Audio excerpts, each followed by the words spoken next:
जो मौजूदा दौर हमारा चल रहा है उसमें ये आपने बात की कि पैरेलल यूनिवर्स नहीं है, लेकिन बहुत सारी चीज़ों को एक्सप्लोर किया जा रहा है। जैसे पैरेलल यूनिवर्सेस, कई मेटा यूनिवर्स की भी बात करते हैं, मेटावर्स की बात करते हैं, तो क्या उसी का पार्ट है? उसी का पार्ट है, ये सब कुछ उसी का पार्ट है। जदीद टेक्नोलॉजी की आपने बात की जो उस टाइम चलेंगी नहीं, लेकिन एआई की हम बात करते हैं जब, तो एआई लोग कहते हैं कि एआई जो है वो एक धोखा है, एक दजल है। और दजल की जब हम बात करते हैं तो कहते हैं कि वो दज्जाल हैं, कि ये सारे टूल्स इसीलिए क्रिएट किए जा रहे हैं लोगों को दजल देने के लिए। साइंस कहती है कि आपने अभी इंसानी दिमाग का सिर्फ 3% भी अगर एक्सप्लोर कर लें तो आप इतनी हाइट पे जो है वो चले जाएंगे कि आप नॉन बीटेबल होंगे। ये सब कुछ जो अभी हो रहा है इस सब के बारे में बता दिया गया हुआ है। आप हर टेक्नोलॉजी जो है वो दज्जाली नहीं है। क्या आपका क्या ख़्याल है कि जो इस्लामी पैरामीटर्स हैं उसमें टेक्नोलॉजी के यूज़ से आपसे मना किया गया? नहीं, बल्कि ये कहा गया कि अपने पास ज़माने का जदीद तरीन हथियार भी रखो और सवारी भी रखो, ये भी कहा गया। अब हम आते हैं वापस जो आपका सवाल था एआई। क्या एआई जो खुद बन गई है, इसका क्रिएटर कौन है? इंसान। तो इसको डिफ्यूज़ भी इंसान कर लेगा। बहुत सिंपल सी बातें हैं। इसके बारे में भी अब बातें होनी शुरू हो गई हैं कि भई ये तो जो है वो लोगों की नौकरियों जो है वो फ़ारिग होनी शुरू हो जाएँगी, सारा कुछ एआई ही करना शुरू हो जाएगा अगर, तो लोग किधर जाएँगे? तो ये जो आती हैं, तग़य्युर आते हैं ज़माने में, तब्दीलियाँ आती हैं, कई चीज़ें जो हैं वो अपना रुख़ तब्दील करती हैं। उसके बाद इंसान ने कई ऐसी डिस्कवरीज़ की जिसके बाद उसने उस वक़्त बड़ा उसको सेलिब्रेट किया, लेकिन बाद में उनको रिवर्स कर दिया। अच्छा, लोग कहाँ जाएंगे? अभी ना ये वाली बात आपने बोली तो मेरे एक दिमाग में बात आई कि लोग कहते हैं कि जब एंड टाइम्स, क्योंकि हम बात करें, जब एंड टाइम्स होगा तो दुनिया की आबादी कम करने के लिए, या दुनिया की आबादी पर्पसली कम की जाएगी। एक होगी कि बीमारी से होगी, एक होगी जिसको हम तसव्वुर करते हैं कि शायद वो कोरोना था, एक होता है कि सीड बैंक्स बन जाएंगे। तो क्या होगा? ये सारी कैसे पॉपुलेशन को कम किया जाएगा? इसी तरह से है। इन्होंने फितना फसाद ये फैलाना है और इसी को ख़त्म करने के लिए 12वें आका पाक का जो है वो ज़ुहूर होगा। इन्होंने आबादी को कम करना है, ये सारी इनकी पॉलिसीज़ में मौजूद है। देखें, नेचुरल रूहानियत की तरफ से आएगा, अननेचुरल शैतानियत की तरफ से आएगा। बहुत सिंपल सी बातें। यानी कोरोना वायरस जो था वो ह्यूमन क्रिएटेड था। उस पे बहुत सारी बातें हो चुकी हैं, ह्यूमन क्रिएटेड था। हम्म। बल्कि अब तो मज़ीद वायरसेस की भी बात हो रही है। आप थोड़ा-सा स्टडी अगर कर लें ना इसको तो आपको पता चलेगा कि पीछे डॉक्टर्स जो हैं या जो मेडिकल लाइन्स के लोग हैं वो तो कई चीज़ों के बारे में बात कर भी चुके हैं कि इसके बाद ये चीज़ें हो सकती हैं।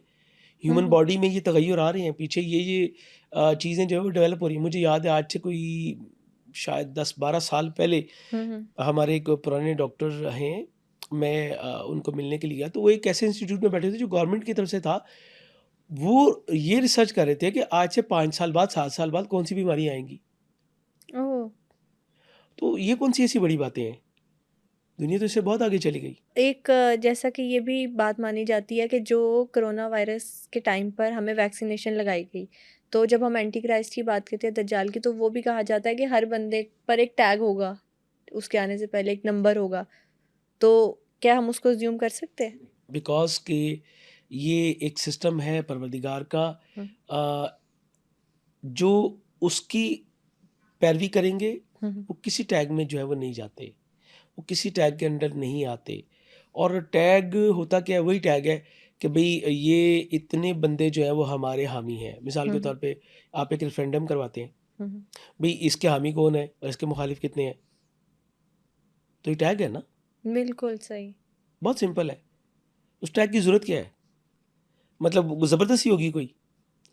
आपको वैक्सीन तो ज़बरदस्ती लगाई गई ना? बिल्कुल। ज़बरदस्ती लगाई गई है किस्म की भी अगर आप नहीं ऑलमोस्ट। करेंगे तो आप जो है वो तो निज़ाम ज़िंदगी मफलूज हाँ, ऑलमोस्ट कह लें कि हम हो चुका था। आपने ट्रैवल करना है, आपके पास कार्ड मौजूद होना हुँ, चाहिए, हुँ। हाँ जी, आपने वैक्सीनेशन करवा ली है, दैट्स इट। कंपल्सरी हो चुकी थी वो ठीक है? चीज़। यहाँ पे कोई चीज़ ऐसा नहीं है। इस्लाम में जबर नाम की कोई चीज़ है ही नहीं। हुँ, हुँ। यहाँ पे आपको फ़िल इख्तियारी की तरफ जाना है। आपको अपनी मर्ज़ी से इस तरफ आना है और आप ही की मर्ज़ी होगी अगर आप दज्जाल वाली साइड पे जाएँगे, वो आपकी अपनी मर्ज़ी होगी। इसी बात की जज़ा और सज़ा है।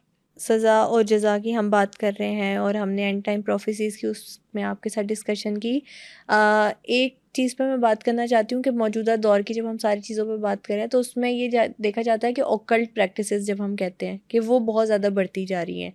ऑकल्ट प्रैक्टिसेस की जब हम बात करते हैं उसमें क्या क्या चीज़ें शामिल होती हैं? उसमें सबसे पहले आपका मराकबा है। आप देखें कि आप इस्लाम में दाखिल हो गए, हम्म, आपने कलमा पढ़ लिया, आपने इकरार कर लिया, हम्म, इसके बाद आपको कहा 5 टाइम आइए। हम्म, वो इसीलिए है ताकि आप इधर मुतमस्सिक रहें, आप अपने असल प्लेटफॉर्म से हट ना जाएं। हम्म, आपको इसीलिए कहा गया बार बार तशरीफ लाइए। दूसरी जगह तो परवरदिगार कहता है कि मैं तुम्हारे शहर से भी करीब हूँ, तुम मुझसे जब मर्जी ऐसे? बात कर सकते हो, तुम्हारी सोचों को मैं जानता हूँ, तो फिर वहाँ बुलाने की क्या ज़रूरत थी? वो प्रैक्टिसेस करवाने की बात है। हम्म, आप देखिए ना, कोई भी बंदा अगर डेली रूटीन में ड्राइव करता है तो उसकी प्रैक्टिस और होती है। एक बंदा जो सालों बाद बाइक या गाड़ी चलाएगा, ड्राइव करेगा, उसकी वो प्रैक्टिस नहीं होगी। हम्म, एक रूट पे एक बंदा जाता है तो उसको उसकी तमाम जो है वो प्लस माइनस का पता होता है। हम्म, उसको टर्न्स का भी पता होता है, उसको पता होता है कहाँ पे मुझे कितनी स्पीड रखनी है। तो ये प्रैक्टिसेस हैं, या आपको जो है वो उसके साथ मुतमस्सिक रखा गया। सबसे बेस इसकी मराकबा है। आपको क्या कहा गया? आप सजदे में जाइए, परवरदिगार से गुफ्तगू कीजिए। आप तन्हाई में बैठ के इबादत कीजिए। दूसरी तरफ ये भी कहा गया कि आप मस्जिद में तशरीफ़ लाइए, बाजमात पढ़िए। हम्म, दोनों चीज़ें हैं, डिपेंड है, उसकी क्लासेस है हम्म, कि आप किस क्लास में जो है वो मूव कर रहे हैं। क्या आपने जो जब मस्जिद में आपने प्रे कर ली तो उसके बाद आप फारिग हो गए, उसके बाद भी आपने कोई प्रेयर की? जैसे तहज्जुद की नमाज़ है, हम्म, वो आप हमेशा तन्हाई में बैठे होते हैं, आप अकेले होते हैं, अपने घर पे होते हैं या किसी भी प्लेस पे होते हैं। बिल्कुल ठीक है। ये कनेक्टिविटी है। बिल्कुल ठीक। इसी कनेक्टिविटी को स्पिरिचुअल प्रैक्टिसेस कहते हैं हम।